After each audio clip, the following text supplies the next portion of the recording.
గొప్పతనము, ప్రభువా నీ గొప్పతనము స్తుతికి యోగ్యము, అసఖ్యమైనవి స్తుతికి యోగ్యము, అసఖ్యమైనది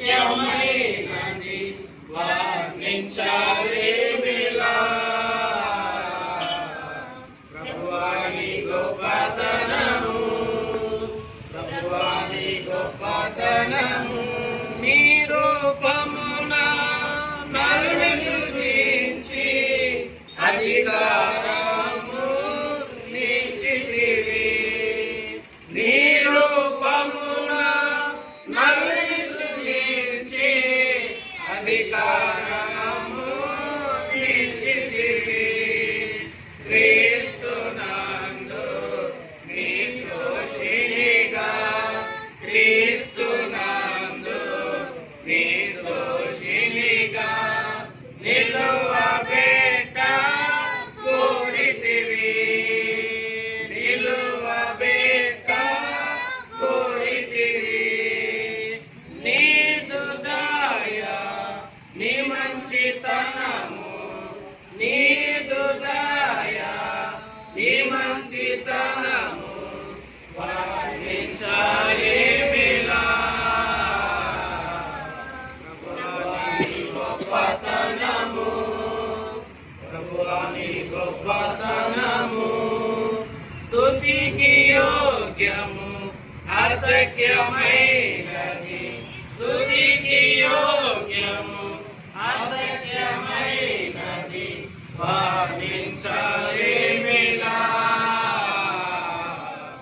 ప్రభువా నీ గొప్పతనము, ప్రభువా నీ గొప్పతనము సృష్టిని చేసిన శక్తి కంటే పాపికి రక్షణ గొప్పది.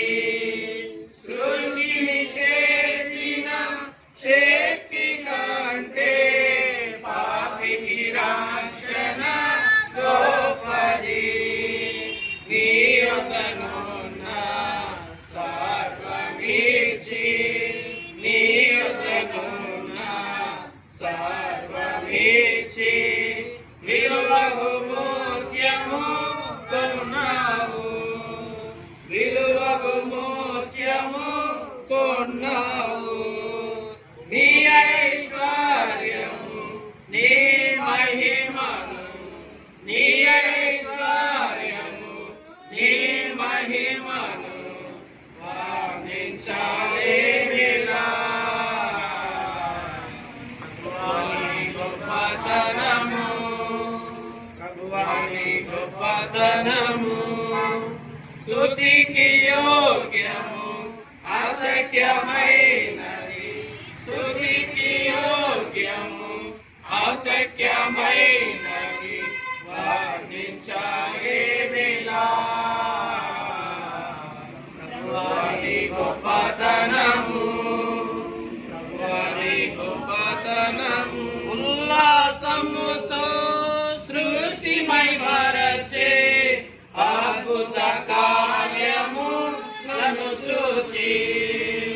ఉల్లాసముతో సృష్టిమై మరచే అద్భుత కార్యము నన్ను చూచి సంతోషించి ఆరాధించిరి, సంతోషించి ఆరాధించిరి. నీవే సర్వమని చెప్పి, నీవే సర్వమని చెప్పి. నీ ప్రభుత్వము నీదు సాఖ్యము, నీ ప్రభుత్వము నీదు సాఖ్యము వర్ణించలేమిలా. ప్రభువా నీ గొప్పతనము, ప్రభువా నీ గొప్పతనము స్తుతికి యోగ్యము, అసఖ్యమైనవి స్తుతికి యోగ్యము, అసఖ్యమైనవి వర్ణించలేమిలా. నీ గొప్పతనము ప్రభువా నీ గొప్పతనము. కీర్తన గ్రంథము 145 అధ్యాయంలో ఒక భాగాన్ని మనం చదువుకుంటూ వస్తాము. మొదటి 3 వచనాలు మనం చదువుతూ వద్దాం. మొదటి వచనాలు చదువుదాం. రాజు అయిన నా దేవా, నిన్ను ఘనపరిచెదను, నీ నామమును నిత్యము సన్నుతించెదను.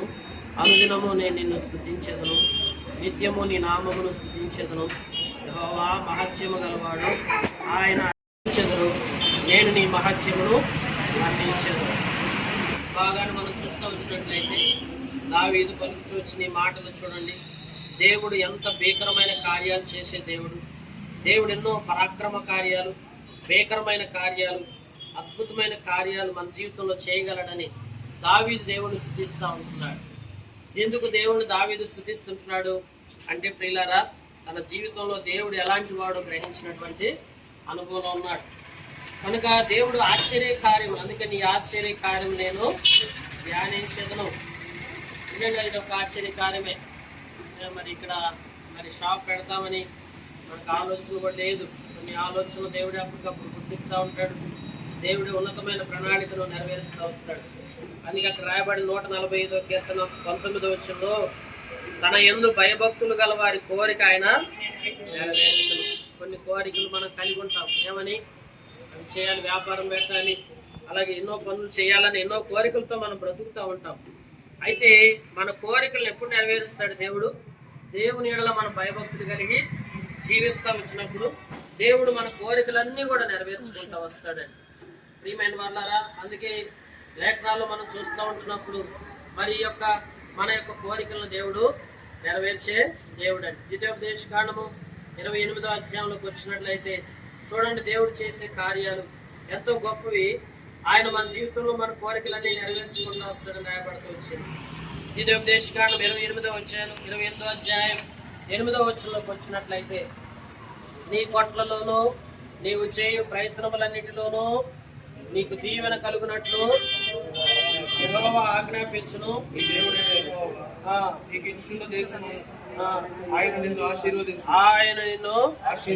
ఆశీర్వదించును. చూడండి, నీ కొట్లలోనూ నువ్వు చేయు ప్రయత్నములన్నిటిలో దేవుడు దీవెన కలిగినట్లుగా అద్భుతమైన కార్యము చేస్తానని రాయబడుతూ వచ్చింది. అదే ఈ షాప్కి ఏం పేరు పెట్టాలా అని ఆలోచిస్తూ ఉంటే 12వ వచనంలో చూడండి, యెహోవా నీ దేశం మీద వర్షము దాని కాలమందు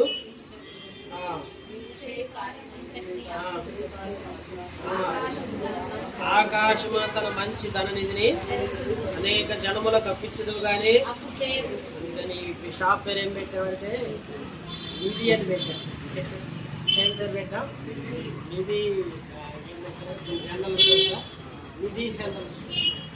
కనుక నిధి జనరల్ స్టోర్ అని ఎందుకు పెట్టామంటే, ఈ దేవుడు ఆకాశమును తెరిచి తన నిధిని లోకంలో నేను ఈ వాక్యం చదువుతూ వచ్చినప్పుడు దేవుడు మంచిదన నిధి ఉంటుంది, చెడ్డదన నిధి ఉంటుందా? అవును, కొన్ని చెడ్డదన నిధులు కూడా ఉంటాయి. అంటే ఈ యొక్క సృష్టిలో డబ్బు సంపాదించడానికి ఎన్నో మార్గాలు ఉంటాయి. కానీ డబ్బు సంపాదించడంలో మంచిగా డబ్బు సంపాదించడం వేరు, చెడుగా డబ్బు సంపాదించడం వేరు. కనుక చెడుగా డబ్బు సంపాదించామనుకోండి, అన్యాయంగా మోసాలు చేసి ఆ డబ్బు నిలబడదు కదండి. అందుకే దేవుడు మనకి దేవుని బిడ్డలకి ఇచ్చే డబ్బు మంచి డబ్బు అండి. అదే మంచి డబ్బు చెడ్డ డబ్బు రెండు ఉంటాయా? ఉంటాయి. నీతిగా, యథార్థంగా, ఖచ్చితమైన మనస్సాక్షి కలిగి మనం దేవుల్లో కష్టపడతాం. అందుకని చూడండి, 127వ కీర్తనలో ఒక భాగం రాస్తూ వచ్చాడు. 127వ కీర్తనలోకి వచ్చినట్లయితే ఒక భాగం రాశాడండి. మనం కష్టపడే కష్టార్జితం ఎట్లాంటిదంటే దేవుని వాక్యం చెప్తాం. 128వ కీర్తనలో చదవండి. క్షేమముగా నీవు నీ చేతుల కష్టార్జితమును అనుభవించదవు, నీవు ధన్యుడవు, మేలు కలుగును. కష్టార్జితం ఏదో ఊరికే వచ్చి పడేది కాదు డబ్బు. కనుక మంచిదని తెరవటం అంటే అర్థం ఏంటంటే, వ్యాపారం చేసి, వ్యాపారం కానీ, చేతి పని కానీ, ఉద్యోగం కానీ ఏదైనా చేసి ఏం చేయాలంటే కష్టపడి దేవుని దగ్గర నుంచి మనం ఆ కష్టార్జితాన్ని పొందుకునే విధంగా దేవుడు ఆ మంచి దన్నిధిని తెరవమని దేవుని అడగాలి. దేవా, నీవు నాకు సహాయం చేయ, నన్ను బలపరచమని దేవుని వైపు చూస్తే దేవుడు తప్పక సహాయం చేస్తాడు. అందుకే అక్కడ అంటాడు, 28వ ద్వితీయోపదేశకాండం 28వ అధ్యాయంలో నీ దేశమందు వర్షము దాని కాలమందు కురిపించినప్పుడు నీవు చేయు కార్యమంతటిని చెప్పండి అందరూ, నీవు చేయు కార్యమంతటిని ఆశీర్వదించుటకును ఆకాశమున తన మంచి ధననిధిని తెరుచును. అనేక జనములకు అప్పిచ్చదవు గాని అప్పు చేయు. దేవుని బిడ్డలు ఈ స్థితిలో ఉండాలి. ఎట్లా ఉండాలి? అనేక జనాలకి అప్పిచ్చేవారు ఉండాలి, కానీ మనం అప్పు చేసే స్థితిలో ఉండకూడదండి. ఎప్పుడు జరుగుతుంది అంటే, ఇప్పుడు ప్రసాదు రాణి చేయాల్సిన పని ఏంటంటే, దేవుడు తన మంచి ధననిధిని తెలుస్తానని చెప్పాడు. అయితే ఒక మాట చూడండి, 28వ కీర్తనలో, నీవు నీ దేవుడైన యెహోవా మాట శ్రద్ధగా విని నేడు నేను నీకు ఆజ్ఞాపించున్నా ఆయన ఆజ్ఞలన్నింటినీ అనుసరించి నడుచుకుని అలా నీ దేవుడైన యెహోవా సమస్త జనముల కంటే నిన్ను. దేవుని మాట ఎట్లనాలా? శ్రద్ధగా వినాలండి. ఏమాత్రం అశ్రద్ధ చేయకూడదు. వ్యాపారాల్లో పడిపోయి ఒకసారి దేవుడిని అశ్రద్ధ చేస్తున్నారు. వ్యాపారం పెడితే ఇదే సమస్య. కొట్లు పెట్టిద్దామంటే ఇదో బాధ అయిపోతుంది. ఇంకా కొట్లు వ్యాపారాలు పడిపోయింది, దేవుడిని మర్చిపోతుంది. కనుక వ్యాపారాల్లో పడి దేవుడిని ఏం చేయకూడదు? అశ్రద్ధ చేయకూడదు, నిర్లక్ష్యం చేయకూడదు. వ్యాపారమే, దేవుడు దేవుడే. నాకు ఒకసారి అవసరమైతే వ్యాపారాన్ని మూసేసి దేవుని సన్నిధికి వెళ్ళాల్సి వస్తుంది. ఒకసారి ఇప్పుడు నేను అంజీ అనుకుంటాను. ఒకసారి ఇప్పుడు నేను ఫోన్ చేశాను, అయ్యా ఏందయ్యా నేను రావాలనుకుంటున్నాను, షాప్ తీసామని అడిగితే ఏమన్నాడు తెలుసా? అన్న ఈరోజు ప్రార్థన ఉందన్న, షాప్ మూసేసాను.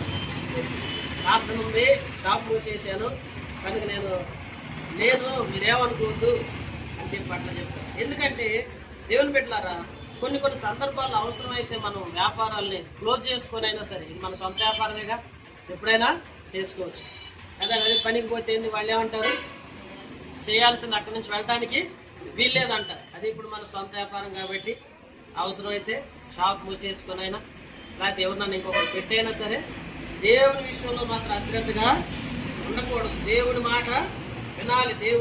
దేవునికి మనం అన్ని విషయాల్లో మనం ప్రభువుకు తగినట్టుగా నడుచుకోవాలి. అందుకే దేవుని వాక్యంలో చూడండి, దేవుని వాక్యంలో 13వ వచనం రాశాడు, నేడు నేను నీకు ఆజ్ఞాపించిన మాటలన్నిటి విషయంలో దేని విషయంలోనూ కుడికి కానీ ఎడముకు కానీ తొలగి ఏం చేయకూడదు? అటు కుడికి తొలగకూడదు, ఎడముకు తొలగకూడదు. ఆత్మీయంగా జీవించాలి. అప్పుడు ఏమంటాడంటే, నేను తలగా నియమించదు కానీ తోకగా నియమించదు, పైవాడు ఉంది కానీ ఉన్నవాడుగా మన పైవాడికి ఉంచుతాడు, ఉన్నతంగా ఉంచుతాడు. ఆయన మాట శ్రద్ధగా ఉన్నాం. వ్యాపారాన్ని కూడా అట్లా రీతిగా ప్రసాద్ని రాణిని దేవుడు దీవించి అన్ని విధాలుగా ఆశీర్వాదకరంగా చేయగలరు. దేవుని మాట దీవించుకుని వెంటనే తీసుకొచ్చి మనకి సహాయం చేయగా.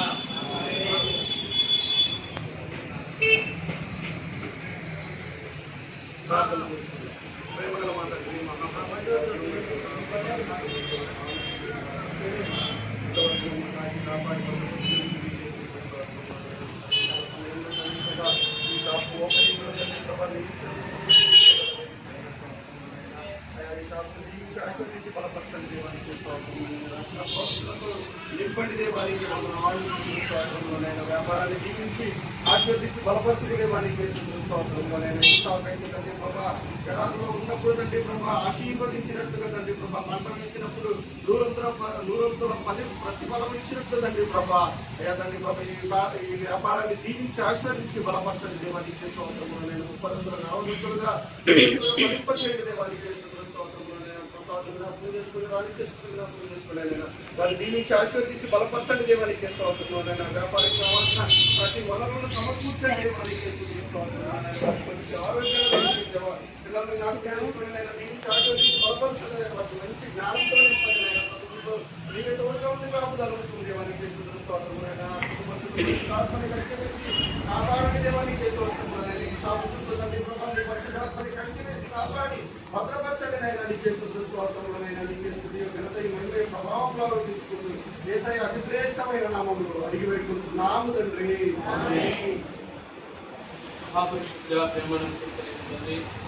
పరిశుద్ధమైన పాదాలను పెట్టుకున్నాడు, స్తోత్రాలు తెలియజేస్తున్నాను ప్రభువా. సాయంకాల సమయంలో తండ్రి ఇంటి రీతిగా ప్రభువా దేవాన్ని యొక్క ప్రణాళిక చెప్పిన యొక్క ఏర్పాట్లో ప్రభువా దేవమన్నాయన యొక్క షాపులు ప్రభు ఓపెనింగ్ చేయడానికి దేవ మీరు చూపు కృపను బట్టి వందనాలు స్తోత్రములు. దేవాతని మీరు మాట్లాడుతూ వచ్చిన్నారు. దేవాన్ని అనేక కుటుంబాలకు అప్పించదో కానీ అప్పు చేయమని మాట్లాడుతూ వచ్చిందో ఎప్పుడు దాన్ని నాయన నీ మాటలు శ్రద్ధగా విన్నప్పుడు ప్రభువా దేవాతని కుమారుడు ప్రభువా ఈ మాట శ్రద్ధగా విని దేవ ఇటువంటి తొలగకుండా ప్రభువా దేవాతని నాయన వారు ప్రభువా ఈ మార్గంలో దేవుని పనిరత్తో కూడా నమ్మకంగా బలపరచిన దేవాలయాన్ని పొందినాడు. దేవ శాపం జీవించిన దేవాన్ని పొందినాడు. దేవుని సహాయం కోరుతున్నాం ప్రభువా దేవాన్ని ముప్పదంతులుగా 40 100 దేవతని ఆయన దీవించిన క్రమక్రమంగా దీవించిన దేవాన్ని పొందినాడు. అన్ని విషయాల్లో మీరు సన్నిధిని తోడుగా ఉంచండి. మహిమ ఘనత ప్రభావాన్ని ఆరోపించుకుంటూ నన్ను యేసుక్రీస్తు దీని నామంలో ప్రార్థించినటువంటి నామం తండ్రి.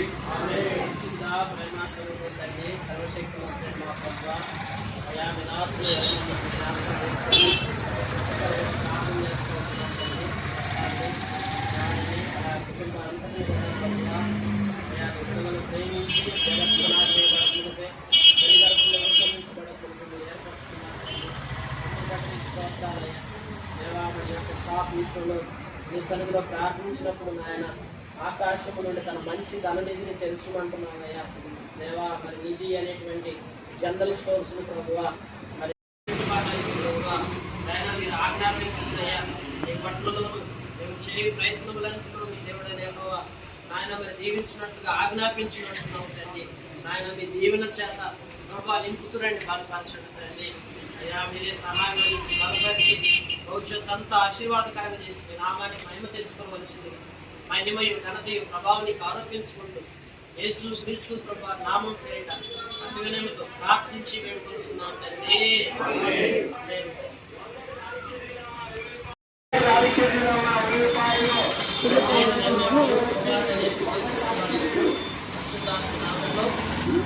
వ్యాపారాన్ని ప్రభుత్వం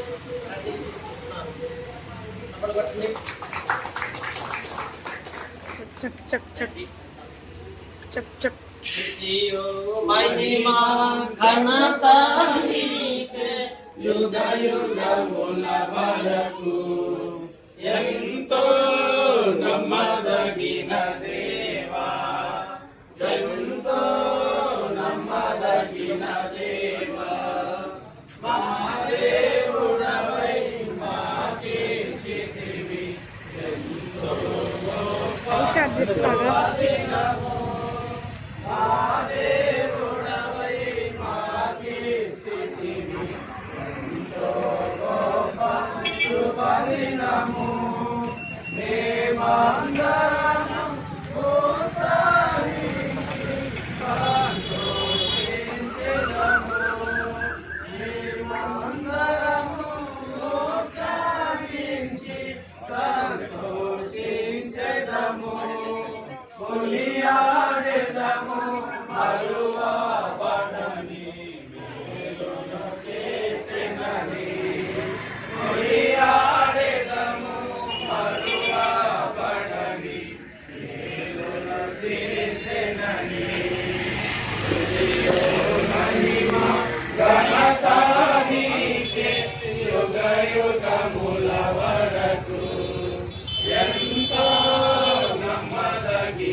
సర్వాధికారి మా కృష్ణకర్తవు మా ఆదరణకర్తవు మా పోషణకర్తవు అందుకంటే ముఖ్యంగా మా రక్షణకర్తవు తండ్రి మా ప్రాణ విమోచకుడు అవుతాడు.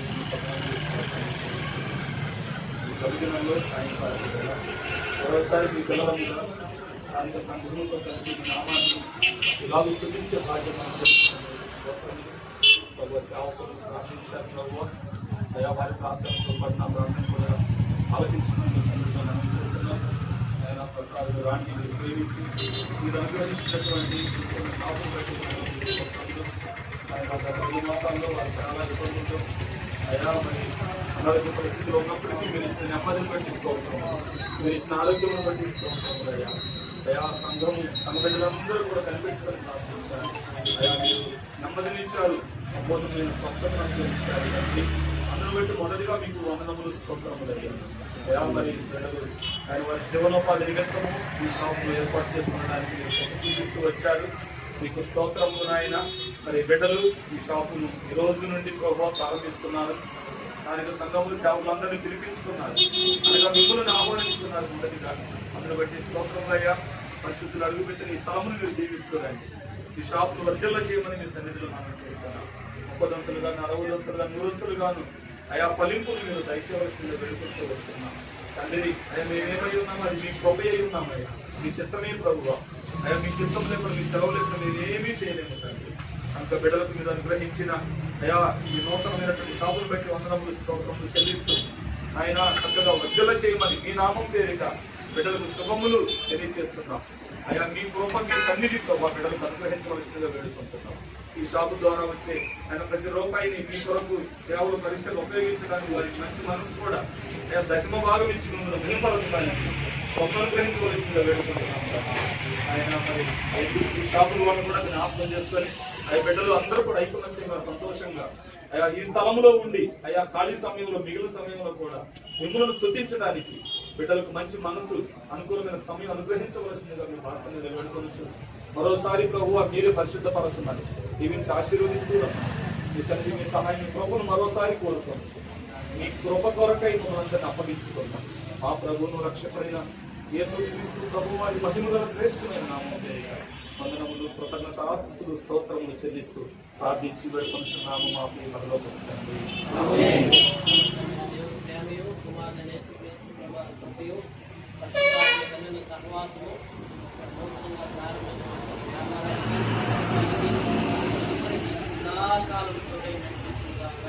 ఆమేన్.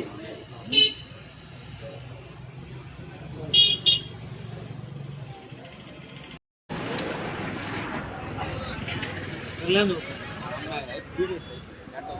వీడియో